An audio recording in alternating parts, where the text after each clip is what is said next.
माय माऊली नमस्कार. 18 पुराणातील एक पुराण श्रीलिंग पुराण अभिवाचन करत आहे.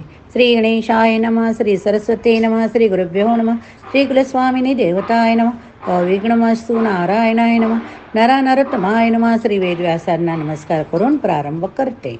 भाग 56. जालंधर वध.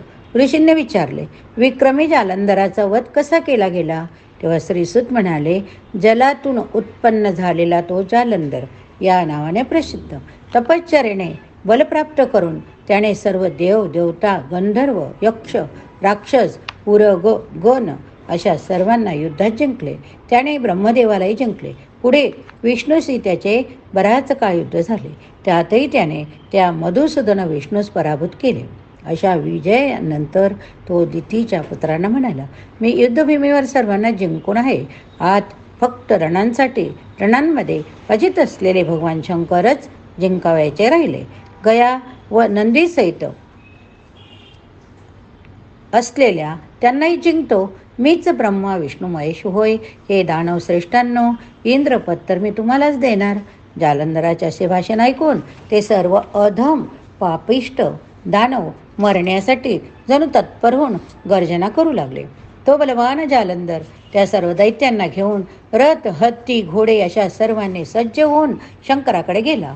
भगवान शंकराने मेरू पर्वताप्रमाणे असलेल्या दैत्यास पाहिले. इतरांकडून अवध्य असलेल्या अंधकाला शंकर म्हणाले, हे दैत्यांच्या स्वामी, या युद्धामुळे तुला काय मिळणार? माझ्या बाणांनी तुझी सर्व अंगे छेदली. गेल्यावर तू आनंदाने मरण्यासाठी का तयार होत आहे? त्यावर तो शंकराला म्हणाला, हे देवांच्या देवा, महाबाहो, वृषध्वजा असे आपण बोलू नका, कारण आपण चंद्रकिरणासारखी शस्त्रे घेऊन युद्ध करण्यास आलात. तेव्हा शंकराने आपल्या पायाच्या अंगठ्याने भयंकर आयुधांनी सुसज्ज रथ बनवला. हसून ते म्हणाले, हे जालंधर, मी पायानेच समुद्रामध्ये रथ निर्माण केलेले आहे. जर तू तो काढण्या एवढा बलवान असेल तर युद्धासाठी थांब, नाहीतर निघून जा. हे ऐकून रागाने डोळे लाल झालेल्या तो जालंधर म्हणाला, गदा उचलून तुला, नंदीला, सर्व देवांना मी ज्याप्रमाणे मुंगूस सापाला मारून टाकतो त्याप्रमाणे आता मारून टाकतो. या सर्व चराचराच्या इंद्रासह नाश कराव्यास मी समर्थ आहे. असा कोण आहे की जो माझ्या बाणांनी छेदला जाणार नाही? मी बालपणीच देवाला तपाने प्रसन्न करून घेतले होते. यवनातच ब्रह्मदेव इतर देवांना ऋषींना जिंकले होते. एकाच क्षणात मी या चराचर त्रैलोक्यास जाळून टाकले होते. तपाने मी प्रत्यक्ष भगवंताला देखील जिंकले होते. गरुडाचा वास जसा नागांना सहन होत नाही, तसे माझा वास इंद्र अग्नी यम कुबेर वरुण इत्यादी देवतांना सहन होत नाही. मी सर्व पर्वत तोडले होते. माझे खाजणारे हात मी मंदर पर्वतावर, मेरू पर्वतावर, लीलागिरीवर घासत आहे. हिमालय पर्वतावर क्रीडा करीत असता मी माझ्या हाताने गंगा नदी रोखली. ऐरावतासारखे हत्ती मी समुद्रात फेकले. इंद्रासह त्याचा रथ शक्र योजने दूर फेकला. नागपाशाने मी विष्णू गरुडालाही बांधले. उर्वशी आदी स्त्रियांची मी ग्रहण करून त्यांना कैद करून ठेवले. हे पार्वतीच्या पती महादेवा, तुम्हाला जालंधर माहीत नाही असे दिसते. यावेळी शंकराने केवळ रोखून पाहिल्याने राक्षसांचे सर्व सैन्य जळाले. जालंधर पुढे म्हणाला, तेव्हा हे शंकरा, आपण आपल्या सर्व सैन्यासह जर माझ्याशी लढू शकत असाल तर रणांगणात थांबा. महादेवाने त्यावर काहीच उत्तर न देता तो स्थिर उभा राहिला. त्यामुळे अंधक सर्व भान विसरला. त्याने शड्डू ठोकले. शंकराने आधी निर्माण केले सुदर्शन चक्र त्याने मोठ्या कष्टाने उचलले. ते मोडावयाचा त्याने प्रयत्न केला, पण त्याच्याच खांद्याचे तुकडे झाले. काय झालं? खांद्याचे तुकडे. या व्रजाने मोडलेला पर्वत जसा कोसळतो त्याप्रमाणे तो खाली कोसळला. त्याच्या भयंकर रक्ताने सर्व जमीन भरली. शंकराच्या योगाने त्या रक्ताचे पाताळात जाऊन एक कुंड बनले. या रौद्र नरकातील कुंडाकडे पाहून, जालंधर मेलेला पाहून सर्व देव गंधर्व आनंदाने नाचू लागले. जालंधर वधाची ही कथा जो वाचतो किंवा ऐकतो त्यास गाणपत्यपद मिळते. अध्याय 57. शिवाच्या डाव्या बाजूकडून झालेला पार्वतीचा जन्म. ऋषी म्हणाले, देवीच्या जन्माची कथा आपण पूर्वी केवळ सूचित केली होती, पण आता ते चरित्र आम्हाला विस्ताराने सांगा. तसेच पुढीलही कथाभाग सांगा. ऋषींची विनंती ऐकून श्रीसुत म्हणाले, पूर्वी ब्रह्मदेवाने हे चरित्र दंडी सनत कुमार यांना विस्ताराने सांगितले, ते आता मी तुम्हाला सांगतो. उमादेवी व शंकरांना आधी मी प्रणाम करतो. ही महादेवी शंकराची त्रिभुजा प्रकृती होय. ती जगाची धात्री म्हणजे जगाची आधार. लिंग स्वरूप शिव नेहमी योनीने युक्त असतात. त्या दोघांमुळे सृष्टी निर्माण होते. लिंग स्वरूप शिव स्वतः प्रकाश असून ती महादैवे मायारूपी अंधाराच्या वर असते. लिंग व वेदी या दोन्हींचा नेहमी समयोग असल्यामुळेच सृष्टीच्या आधी काळात अर्धनारीश्वर अर्थात माया ब्रह्मस्वरूप अर्ध्या स्त्रीच्या स्वरूपात ते अवतरले होते. सर्वात महत्त्वाचा मुखे असलेला ब्रह्मदेव 4 मुखे असलेला ब्रह्मदेव जन्मला तो त्यांच्यामुळे. त्या अर्धनारी शंकराने ब्रह्मदेवाला ज्ञान दिले. तेव्हा त्या हिरण्यगर्भ ब्रह्मदेवाने महादेवाचे दर्शन घेऊन त्यांच्याकडून वर घेतला. त्यांची स्तुती केली. त्याने विनंती केली, हे महादेवा, आपण विश्वाचा ईश्वर, विश्वाचा आत्मा विभाजित करा. तेव्हा शंकराने त्याप्रमाणे आपल्या डाव्या अंगातून आपल्यासारख्याच देवीचे सृजन केले. अशा तऱ्हेने त्यांची पत्नी जन्मली. तिने त्यांच्या आज्ञेनेच दक्ष प्रजापतीच्या पोटी जन्म घेतला. त्यावेळी तिचे नाव सती होते. सतीने शंकराला वरले होते. पुढे काही दिवसानंतर तीच मेनाच्या पोटी पार्वती ह्या अवतारात जन्मली. अध्याय 58 दक्षाच्या यज्ञाचा नाश. दक्षाच्या यज्ञाचा नाश कसा झाला असे ऋषींनी विचारले. तेव्हा श्रीसुत ती कथा सांगू लागले. दक्षाच्या त्या महान यज्ञात रुद्राने येथे जमलेल्या सर्व देवदेवता आणि ऋषींचे दहन केले होते. देवर्षी नारदाच्या शापाने वाईट अहंकाराने ग्रासलेल्या दक्षाने सतीचे पती शिवशंकर यांचा अनादर केला होता. त्यामुळे सतीने योगमार्गाने आपले शरीर जाळून टाकले होते. सतीने केलेल्या देहत्यागाची खबर मिळताच शंकराच्या क्रोधातून वीरभद्र नावाचा गण तयार झाला. तो उत्तम अशा गणांना घेऊन एका रथात बसून निघाला. त्या रथाचे सारथी भगवान अज होते. कोण? अज. सगळे गण अनेक प्रकारच्या शस्त्रास्त्रांनी सज्ज होते. त्यांच्याबरोबर देवांचे शत्रू असलेले मानासुरासारखे काही राक्षस देखील त्यांच्या उत्कृष्ट विमानाकडून मधून निघाले. हे मवान पर्वताच्या परमरम्य अशा सोन्याच्या शिखरावर सुशोभित केलेले ते यज्ञयाग होते. तेथे सर्व देव होते. तेथून जवळच गंगाद्वार आणि त्या जवळच शुभ असा कनखल नावाचा देश होता. सर्वत्र विनाश करायची आज्ञा शिवाकडून घेतलेला वीरभद्र तेथे येताच भयंकर उत्पात होऊन लोक भयभीत झाले. पर्वत ढासळू लागले. भूकंप होऊ लागले. वादळ सुरू झाले. अग्नी तेजरहित झाला. त्यामुळे सूर्यही प्रकाश होईनासा झाला, देईनासा झाला. ग्रह देव दानव सर्वांचे तेज हरपले. अशा वेळी जणू दुसरा एक कालाग्नीच असलेल्या त्या वीरभद्राने त्यांच्या अनुयायाने यज्ञस्थानी प्रवेश केला. वीरभद्र दक्षाला म्हणाला, भगवान पिनाकी यांनी मला तुमच्याबरोबर असलेल्या मुनी देवांसहित स्वतः दक्षाला जाळून टाकायची आज्ञा दिली होती. वीरभद्राने सर्वात प्रथम ती यज्ञशाळा जाळून टाकली. यज्ञशाळेचे यूप उपटून फेकून दिले. त्यांच्या गणाने तेथील सर्व वस्तू थेट गंगेच्या पाण्यात फेकून दिल्या. इंद्र त्यांच्यावर वज्राचा प्रहार करू लागला. तेव्हा त्यांच्या वज्राचा हातच त्याने थिजवून ठेवला. अशाच प्रकारे त्यांना अन्य देवांना जागच्या जागी खिळवून ठेवले. हाताच्या नखांच्या टोकाने त्याने भागदेवाचे डोळे काढून त्याने तुकडे केले. कुशाच्या तोंडावर मुष्टीहार करून दात पाडून टाकले. चंद्राच्या पायाच्या अंगठ्याने चिरडले. इंद्राचे डोके फोडले. अग्नीचे दोन्ही हात जीभ तोडली आणि त्याच्या डोक्याच्या लात मारली. यमाचा दंड तोडला. अशा प्रकारे त्यांनी 3303 देवांना तऱ्हेने मारले. तसेच त्यांनी मुनींनाही त्रास दिला. नंतर महान तेजस्वी विष्णू आपले सुदर्शन चक्र घेऊन लढू लागले. त्यांच्याशी रुद्र लढले. त्या दोघांचे फार भयंकर रोमहर्षक युद्ध झाले. प्रथम रुद्राने विष्णूचा पराभव केला. विष्णूच्या योगबलाने अनेक दिव्य देह असलेल्या शंख चक्र गदा घेतलेले योद्धे निर्माण झाले. त्या सर्वांना आपल्या गदेने रुद्राने ठार केले. त्याने विष्णूच्या डोक्यावर छातीवर गदेचे प्रहार केले. त्यामुळे बेशुद्ध झालेले विष्णू थोड्या वेळाने पुन्हा उठले. त्याने पुन्हा आपले चक्र उचलले. रागाने लाल झालेल्या त्या विष्णूसमोर रुद्र उभा राहिला. त्याने रुद्रचक्र कलाग्नी स्वरूप कालाग्नी स्वरूप सूर्याप्रमाणे तेजस्वी होते.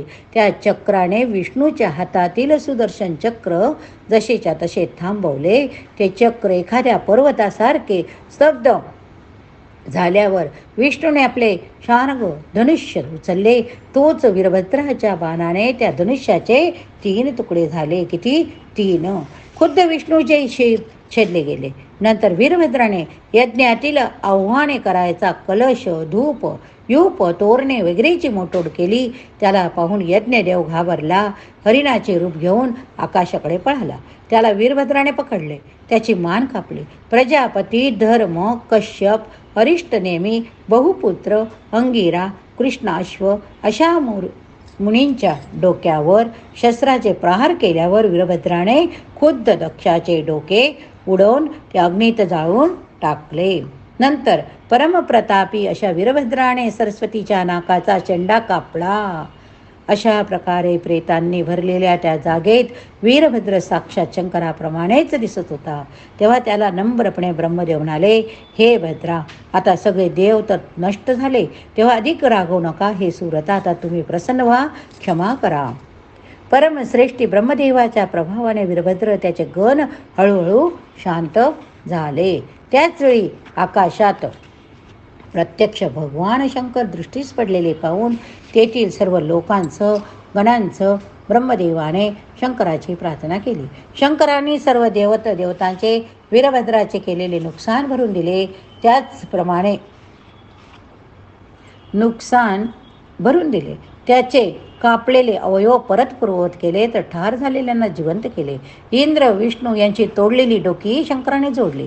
दक्षाचे शिर जळून गेले होते. त्यामुळे स्वतःच्या सामर्थ्याने शंकरांनी त्याची पूर्ववत कल्पना करून रचना केली. हे शिर जोडून त्यांनी दक्षाच्या शरीरास जिवंत केले. तेव्हा दक्ष हात जोडून उभा राहिला. त्याने वृषध्वज भगवान शंकराला प्रणाम केला. त्याची स्तुती तो गाऊ लागला. त्यामुळे प्रसन्न होऊन त्यांनी दक्षाला अनेक वर गाणपत्यपद देऊन टाकले. भगवान नारायण, ब्रह्मदेव अशा इतर देवतांनी ऋषींनीही शंकराचे स्तवन केले. त्या सर्वांवर शिवाने अनुग्रह केला. ते अदृश्य झाले. भाग 59. मदनाचे दोहन. ही सती अंबा हिमवान राजाच्या पोटी कशी जन्मली? तिने पती म्हणून परमेश्वर शंभू कसे मिळविले, असे ऋषींनी विचारले. श्री सूत ऋषी म्हणाले, त्या सती देवीने स्वतःच्या इच्छेने तपाच्या सामर्थ्यानेच हिमालयाची पत्नी मेना हिच्या पोटी जन्म घेतला होता. तिचे नाव हेमवती होते. सर्व संस्कार करून तिला हिमवान राजाने वाढविले. ती 12 वर्षाची झाली तेव्हा तिने तपश्चर्या केली. तिच्याबरोबरच सुंदर चेहरा असलेली तिची एक मैत्रीण, एक एकटी धाकटी बहीण तप करायला गेली. तेव्हा पर्वतकन्या पार्वतीचे सर्व लोकांनी ऋषींनी जमून स्तवन केले होते. तिच्या सर्वात मोठ्या बहिणीचे नाव अपर्णा, धाकट्या बहिणीचे नाव पर्णा होते. तिसरी बहीण वरारोहा पाटला नावाची होती. पार्वतीच्या तपाने महादेव मूष झाले. त्याचवेळी तारक नावाचा एक दानव होऊन गेला. तो दितीचा नातू होता. दितीचा पती तार हा देखील एक मोठा पराक्रमी होता. ब्रह्मदेवाकडून तपाने त्याने शतगुण बलाचा वर मिळविला होता. त्याने विष्णूचा पराभव करून सर्व जगाचे राज्य केले होते. अशा ह्या तार दानवाच्या अंशात तारक जन्मला होता. गुराखी जशी वासरे हाकीत तशीच त्याने इंद्रादी देवदेवतांची परिस्थिती केली होती. विष्णू देखील त्यांच्याशी अनेक वर्ष लढून विजयी होत नव्हते. त्यामुळे इंद्र अंगिरस मुनीकडे आला. ते इंद्रादी देवतांना घेऊन कुश ध्वज ब्रह्मदेवाकडे गेले. त्यांनी सर्व हकीकत त्याला सांगितल्यावर तो म्हणाला, दक्ष कन्या सती ही पूर्वी रुद्राच्या अंगातून निर्माण झालेली जगदंबा होती. तीच आता हैमवती म्हणून जन्मली. तुम्ही तिच्या लावण्याने रुद्राचे मन आकर्षित करायला कसून प्रयत्न करा. कारण त्या दोघांचा जेव्हा संयोग होतो तेव्हा शक्तिमान पुत्र स्कंद उत्पन्न होईल. ते 6 मुखी 12 हातांचे सेनानी असतील. त्या पावकी प्रभूंना स्वाहेय, कार्तिकीय, गांगेय, शरधात्मज, देव, साक, विशाख, नैगमेश, वीर्यवान, सेनापती, कुमार या नावांनी सर्व लोक वंदन करतील. हे कार्तिकीयच तारकासुराला ठार करून तुम्हा सर्वांना तारतील. ब्रह्मदेवाचे सांगणे संपले तेव्हा त्या सर्वांनी त्यास प्रणाम केला. नंतर इंद्र पर्वताच्या शिखरावर गेला. तेथे त्याने कामदेवाचे स्मरण केले. तेव्हा कामदेव आपल्या रती नावाच्या पत्नीसह तेथे आला. त्याने हात जोडून इंद्राला नमस्कार केला. सर्व जगाचा जीव कामदेव मग इंद्र अंगिरस यांना म्हणाला, आपण माझे स्मरण केल्यामुळे मी येथे आलो. आपण मला आज्ञा द्या. तेव्हा देवाचे गुरु बृहस्पती अंगिरस त्यास म्हणाले, तू आता अंबिका देवी भगवान शंकर यांचा संयोग घडवून आण.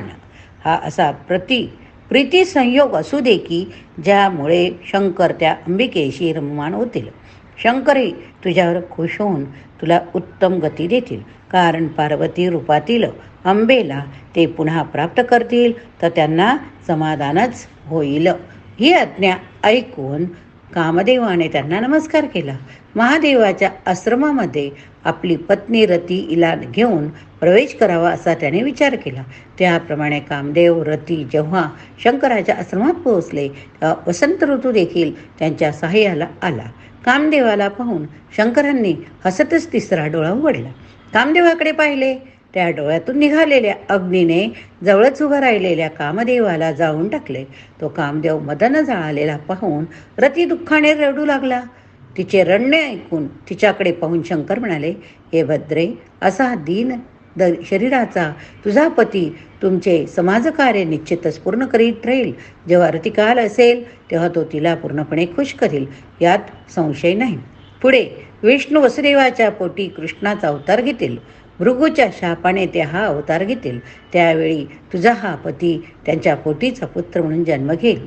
रतीने हे ऐकून शंकरांना प्रणाम केला.